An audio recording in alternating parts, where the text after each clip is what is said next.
Performance anxiety, shame. It's a big thing, right? Especially as guys, if we're experiencing performance anxiety or erection problems, we shame ourselves a lot. In this video, I'm going to talk about exactly that, the type of ways that we can shame ourselves so that you can understand, is this performance anxiety or is it something else? And ultimately, what do we do about it to be able to stop shaming ourselves and feel normal again? First up, in the bottom right-hand corner, you will see a red box that says subscribe. If this video is helpful for you, then click on that box so that you can get the latest tools and videos as I share them. So first of all, how do we shame ourselves when it comes to performance anxiety? Well, first, see if you can relate to this. We may create images in our mind before intimacy is even happening, hours or even the days before, of it not working. And we imagine ourselves almost like sitting on the bed, kind of like a still image with our head in our hands, feeling ashamed, feeling disappointed, feeling like we've let the other person down. And we actually flood our body with these feelings. We feel the emotion of that. So that's one way that we do it. Another way that we do it is we tell ourselves certain things. Things like, what if I can't satisfy them? What if they leave me because of this? What if I'm not good enough? Why can't I be normal? These are all examples of self-shaming. We're almost, you know that game like whack-a-mole, but it's continuously on the same one and we're just hammering ourselves down further and further into the ground. And so what happens over time? Well, what happens is that this starts to impact our identity because we get better, whatever we focus on, we get better at, right? I have this to remind me of that on my desk. What I focus on, I get better at. And that's positive or negative, right? So if I focus on asking myself, what's wrong with me? What if they leave me? Why can't I get this right? Why am I not normal? This is what I will experience. My focus and my energy and my life, my mindset will start to become more about that because that's what I'm focusing intensely on. And so usually what that takes us to is a place where we get stuck.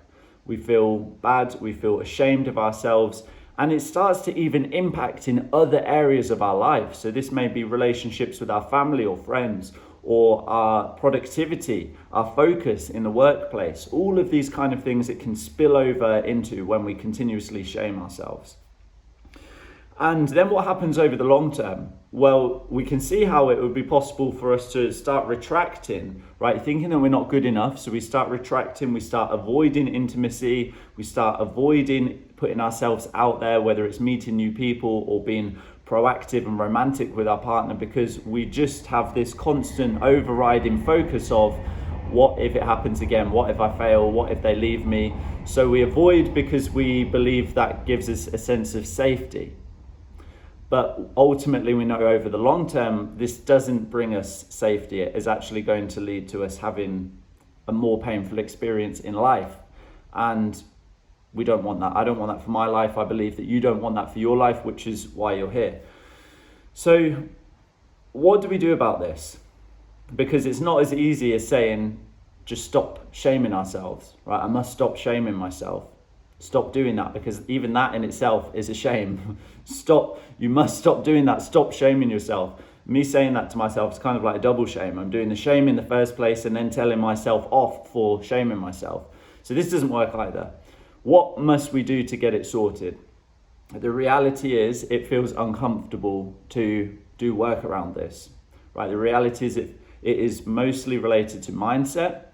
And it can feel uncomfortable as men, particularly, to accept that we may need some new tools and strategies, and we may need some guidance around this, because we're told that we have to figure things out for ourselves, right? We just have to fix it, get it sorted. But what happens when we don't have the answers? What happens when we don't have the knowledge ourselves yet to be able to get it sorted? Then we stay stuck. And we keep on going around in this loop and this cycle, and things get worse over time. And we keep shaming ourselves and we keep hammering ourselves down further into the ground. And the light at the end of the tunnel can seem like it's getting further and further away. But it does not need to be that way. The first thing that we must do is understand, whatever I've tried so far, has that got me the results that I want? So whether that is meditation, whether that is different types of pills, whether it's breathing exercises. Is this getting me the results, and honestly, the type of results that I want in the long term?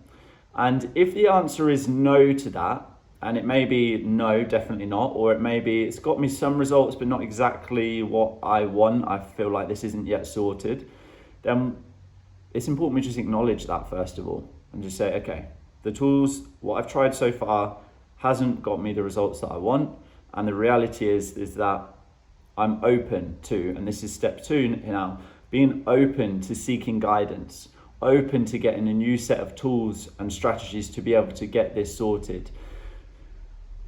Feeling brave enough to step out of our ego of feeling like I've got to fix this for myself, and feeling brave enough to, hold on to the hand of another brother and say, okay, you've been here, you've been through this, you've got a set of tools that I don't have right now, and I'm just going to put a bit of faith in somebody else and trust somebody else. And it can feel scary to do that when our very core of our identity has been rocked by erection challenges or performance anxiety. I understand it can feel scary to do that. For years, I didn't speak to anybody about this because I felt scared and I felt embarrassed.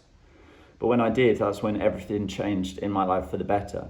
So without this sounding too cheesy, I am reaching out my hand to you and I'm saying I've been there, and I believe the set of tools and strategies that I have work. They've worked in my own life and they've worked with guys that I've worked one-on-one with right around the world. These are the tools that get results. So if you're in that space of feeling like constantly shaming ourselves, if you can relate to that feeling like we're hammering ourselves down more and more and more into the ground, and if there's that honesty around, what I've tried so far, it's got me some results, but it's really not where I want to be, and I don't want to let another year go past without really getting this sorted.